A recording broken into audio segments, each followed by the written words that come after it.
Good afternoon, good evening to all our esteemed viewers of today. We are going to be discussing what Modi ji said yesterday in the parliament. He was addressing on the motion of thanks to the president, but rather than just sticking to his motion of thanks or making sure that he is addressing the entire both houses of parliament, which is supposed to happen, and he went on a different tangent and he started talking about since it was his last speech before the general election, so he started talking about what has he done in last 10 years and how he has plans for a Viksit Bharat uh, going in 2047. But rather than even talking about the achievements of his government in last 10 years, he started targeting first the leader of opposition, Shri Kharge ji. And then he started targeting the Congress party, which is his favorite punching bag, starting from Jawaharlal Nehru to even the original Congress party, which was formulated during the British rule in the previous to 1900. So when he goes back in archives and history, and he says that Congress is a colonial party and Congress is basically a party of the Britishers, and it did not change any names of roads like Rajpath, and it did not change the bureaucratic system which was given thanks to the British Raj, and the same administrative system is still running, which he forgot to mention, and through which he is operating as a CEO of New India Incorporation. So I would like to know from our guest today, Dinesh Voraji. Thank you very much for joining us. And Dinesh Voraji has been a previous. He's been in the government service earlier. He's been an IRS officer, and he understands the working of the government and how the government works, how bureaucracy works, and how does it support the parliament and politicians and the various ministries through which all welfare services and all services, whether it's defense, whether it's security, whether it's uh, commerce, or whether it's the finance, all these services are being meticulously run by the administration. But when he targets Congress as a British driven, colonial driven party, then in these today's time, how is he running the same system, and has this system benefited him, or has this system did not bring in enough comfort for Modi Sarkar to run? I would like to know from you, sir, is that when he targets Congress as a colonial party and the British system as a system which has made India poorer, what do you have to say about it? Uh, Thank you very much, Atmajit ji. You have invited me to this program, so kind of you.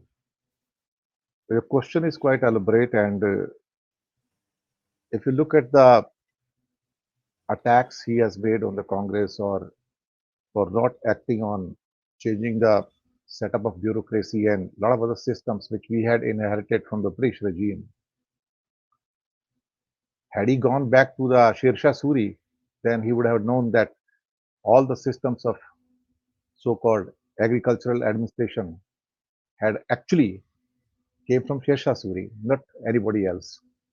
Whether it's a tahsil or whether the how to measure the land and all kind of things actually came from the Suri administration, and that was I think 1540 to 1545, I believe so, if my knowledge is information is correct.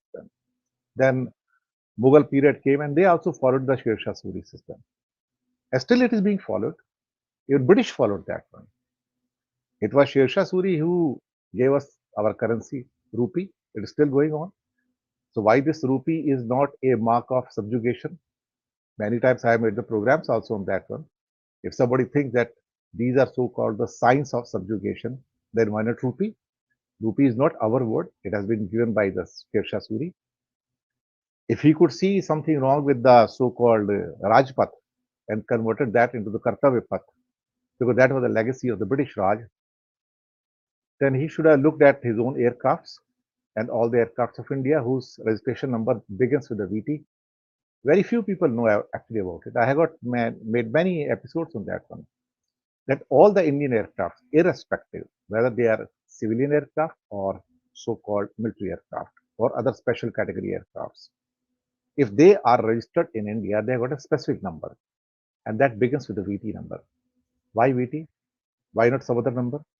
When Pakistan got separated from us, they had their own separate number to be written on the aircraft. And each and every aircraft born, small or big, they got a very unique registration number. So most of the Indian aircrafts begin with the VT. What is the VT? Victorian territory. It is Victorian territory. It means India is still being treated as a Victorian territory right from the British Raj. It has not been changed.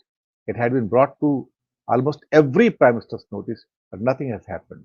It was brought to the notice of this Prime Minister also, and matter came in the Parliament, nothing happened.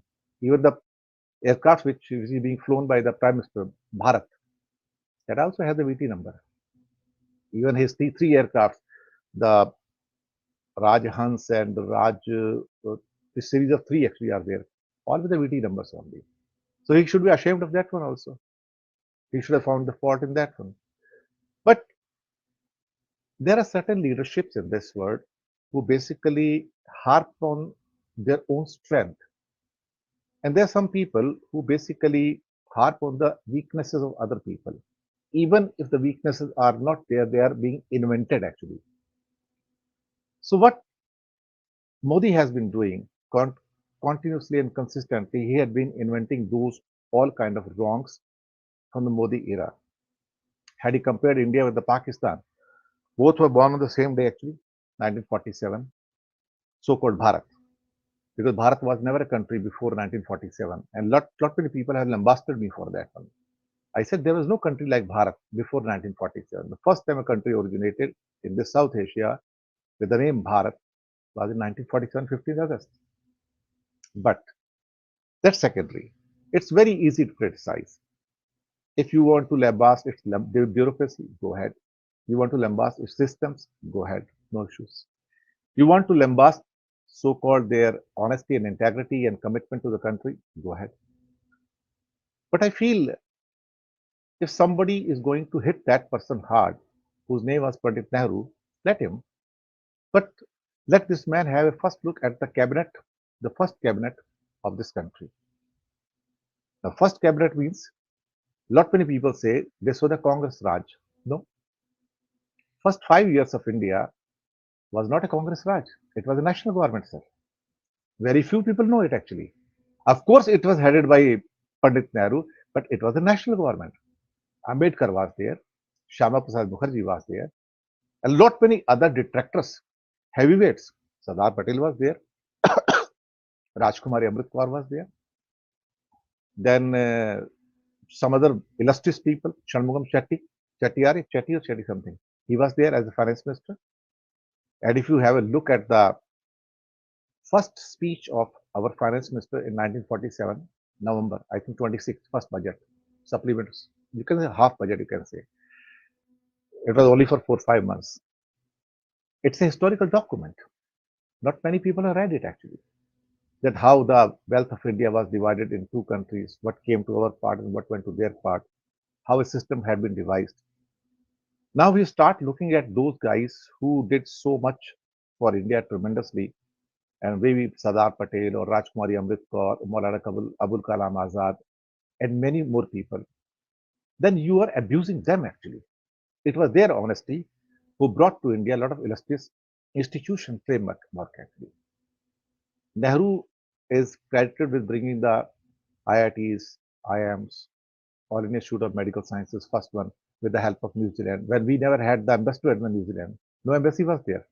But then we managed it because she came to then she contacted our embassy in Australia that you try to contact the New Zealand. We have heard that they are giving some kind of grants to open a hospital. But that's how the AIMS came to Delhi actually. And then all kind of institutional framework like BARC or ISRO with different names, and Lalit Kala Academy, Sahitya Kala Academy, physical and chemical laboratories, all they came. Question is that They gave us something which was of the substance. They gave us honesty. They gave us integrity and they gave us commitment. Had it not been, India too would have, I think, disintegrated like Pakistan, the way they are. But some people don't see anything which is positive and productive and maybe anything pleasant in them. If they you want to see only black, then you'll see black.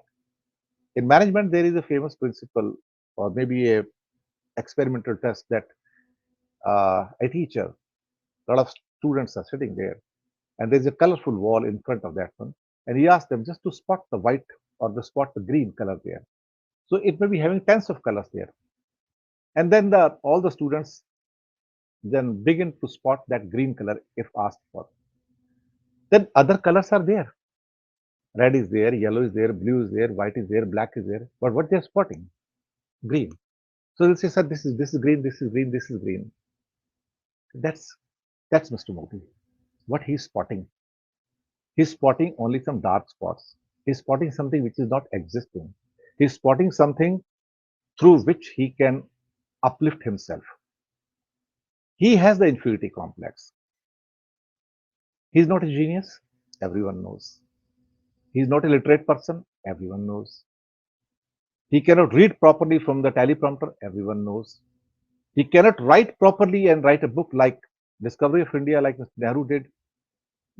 He cannot do it. So he cannot equate himself.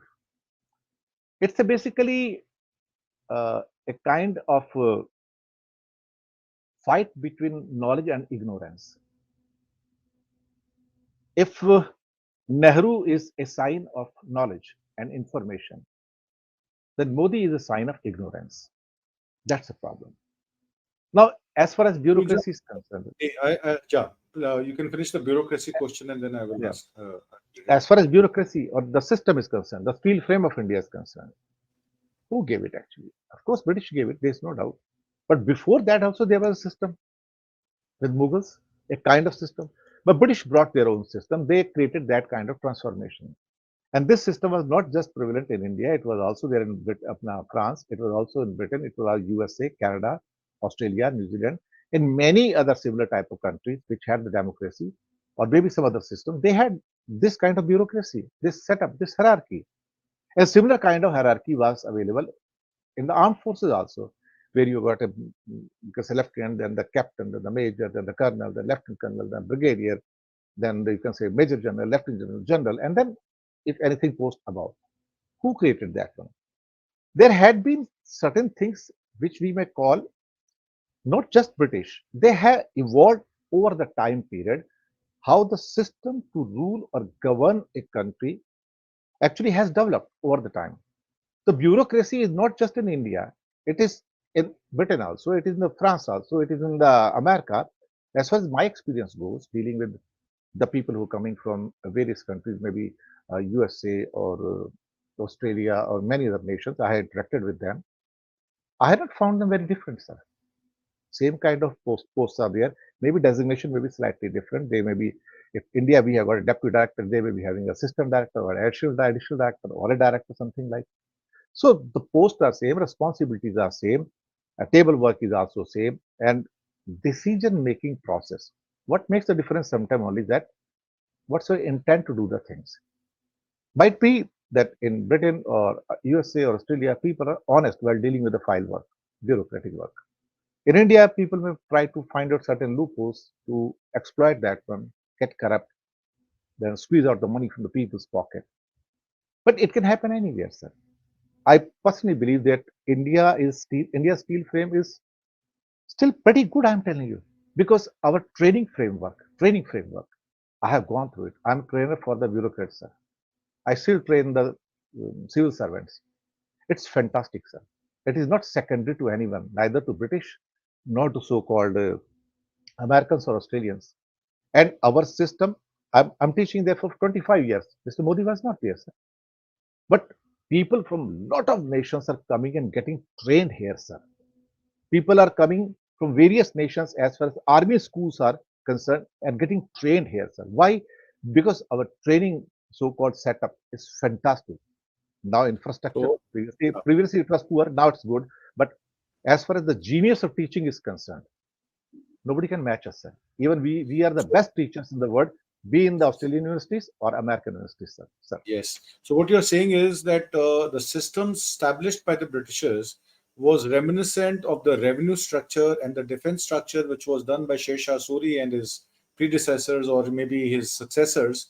And when the Britishers came, they also introduced various institutions, whether they were welfare institutions, whether they were hospitals, schools, railways. All the network was laid out by the Britishers for the country to run on an administratively higher scale, which was also comparable to the first world countries, European countries, and other developed nations, based on which our language, we had polarity in languages, we had polarity in religion. So all those combined, the demography, diversity, and democracy, which yesterday Mr. Tharoor mentioned, is actually what he was pointing towards the address of Mr. Modi, that Mr. Modi is talking in isolation as if after 5,000 years we've just gained independence. It's like we were in Ram Raj and suddenly we have become in Modi Raj. So probably that was the comparison.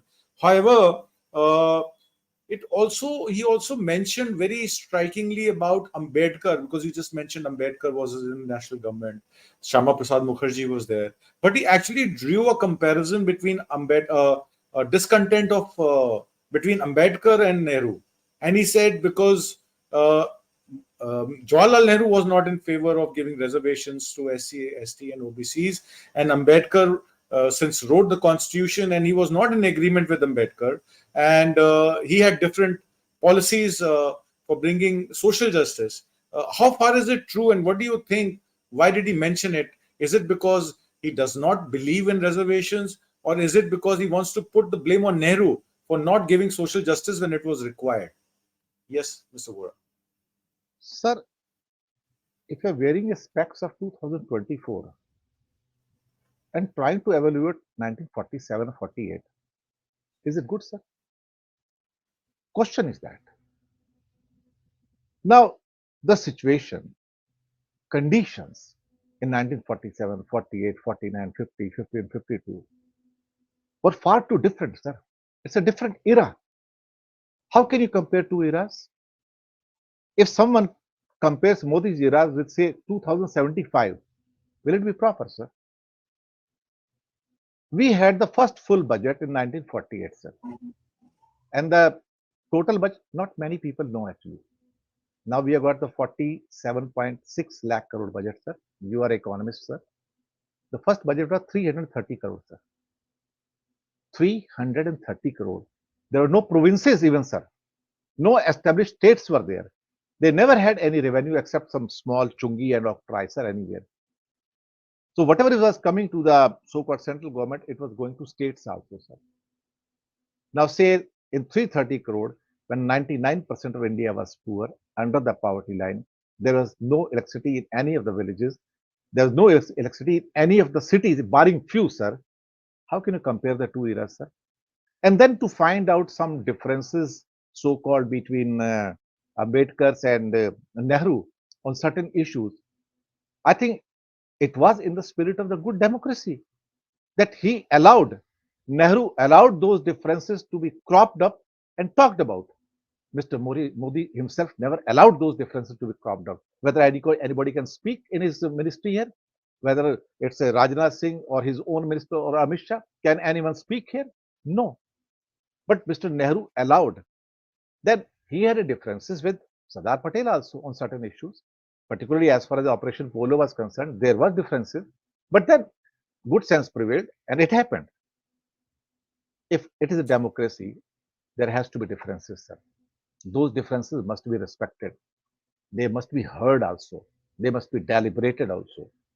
But is Mr. Modi is ready to deliberate his own differences with his own people? No.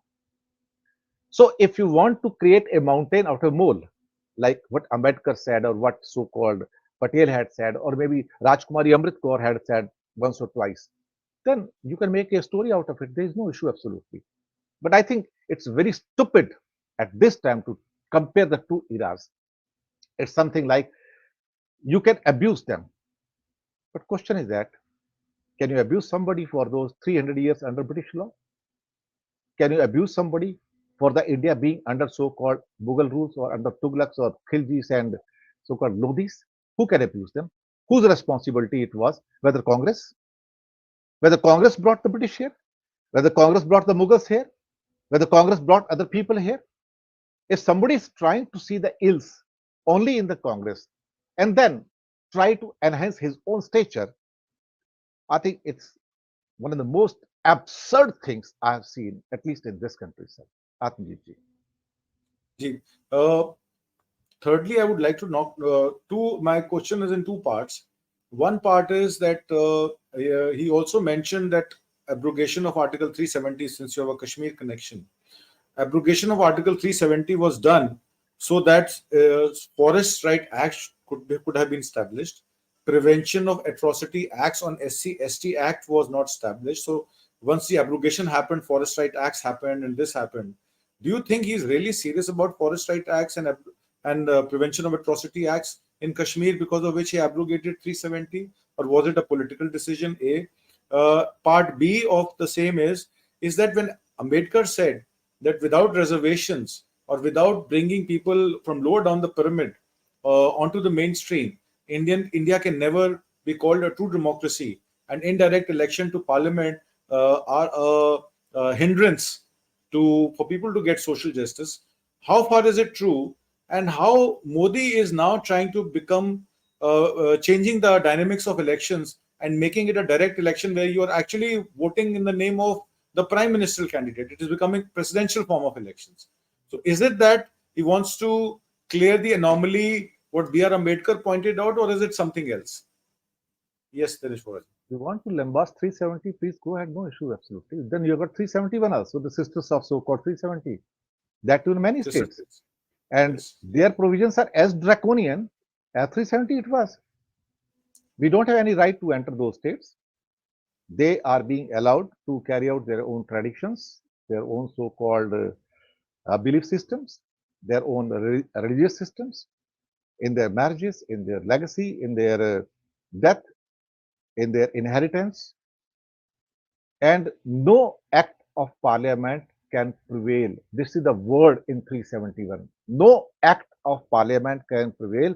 Only thing can be done, the local assembly can do the changes with consent of the people therein, whether they are Plebiscite. Mizo or It was in whether Kashmir. It was plebiscite. yeah. See, somebody is looking at the situation that there can be an ideal situation. This is the ideal situation, Ram Rajya. But question arises, is there ever any ideal situation in this world, sir? Let me ask. If you are inviting a Taliban representative on 26th of January in UA embassy, do you think it's an ideal situation that you are calling a person who has bombed your embassy in 2008 in Kabul, sir? Am I right? Is that true? Yes. Yes. The question is that what you're comparing, and with whom actually? Have a look at 371 also. You introduce UCC and they say tribals are kept out. Why, sir? Why tribals are kept out, sir? Then it's not UCC, it's a partial code once again. But what suits you more? The question is, what suits you more? What was your second question, sir? My second question was that when B.R. Ambedkar said that the current parliamentary system where we have indirect election and choosing the Council of Ministers and Prime Minister will never be able to take care of the social justice, because people down the pyramid will not be able to avail any benefit of the democracy. So is Mr. Modi trying to make these elections as a presidential form of election, whereas he says one nation, one election, and in my name only the elections should happen, or in the name of prime minister candidates, which will give social justice to people? Will it give social justice to people? He has already converted into presidential form. Think this is the India government, sir. This is not a Modi government. When we write a word government of India, Bharat Sarkar, we don't write on those so-called official letters as Modi Sarkar. When you are giving guarantee to someone, you are not giving the guarantee as Narendra Modi. You are giving guarantee as a government of India. But This is he's a using guarantee. those terminologies: Modi ki guarantee, Modi ka nyay, Modi ki scheme. So he's been using his name in all these schemes, and money is going from the purse of the government, but the name of the scheme is always in the name of either Prime Minister or Modi. So he's trying to tell the world that all the Labhartis are getting ration because he chose to give them ration. So there is a certain change in the way we are being ruled and governed. I would say ruled more than governed. So is it good for people of the country, or will the social justice be more, or will it? Are we moving towards an anarchy or authoritarian state where will citizens' right will all be curtailed? You've seen in UCC what has happened in Uttarakhand. I'll give an example, sir. Balakot happened. Yes. Who took the credit, sir? Uh, घर में Prime घुस के Minister Modi. मारा, घर में Yes. घुस के मारा. ये मोदी सरकार है. Fantastic. So Modi did it. Modi attacked Pakistan. Modi taught the lesson. Modi did it. Modi 56 inch. Fantastic, sir. When you celebrated 50 years of 1971 war, just recently, sir, what happened, sir? Why the name of Mrs. Gandhi never came, who bifurcated Pakistan into two parts, sir? The Vijay Divas was celebrated without the name of so-called Mrs. Gandhi. Whether without leadership an army works? No, sir. She was This called was the Durga height. by This RSS. this was the height. And when President Ram Nath Kovind, that time president, when he went to Bangladesh to celebrate it, because it was their day also, Liberation Day, sir. He was asked specifically that it was Indian army who fought and got the Bangladesh liberated. And he was very careful not to name Mrs. Gandhi in his speech. Not even a single word Mrs. Gandhi was written there, sir. Then who embarrassed him, sir? Sheikh Hasina.